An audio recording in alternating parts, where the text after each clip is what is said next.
ஹாய்ங்க, welcome to Kamakshi colony kitchen. வாங்க, நாளைக்கு சாமிக்கு மல்லிப்பூ கட்டலாம்.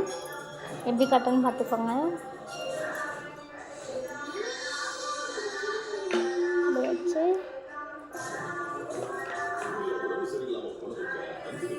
அவ்வளோதான், கட்டியாச்சு. இப்படிதான் கட்டணும், இப்படிதான் கட்டணும். இது எவ்வளவோ சாமிக்கு தான். நாளைக்கு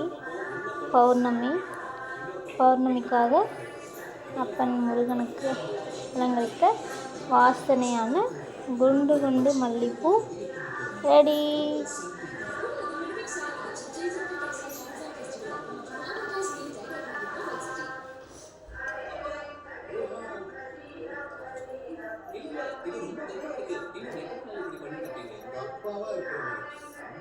Thank you. Happy gardening.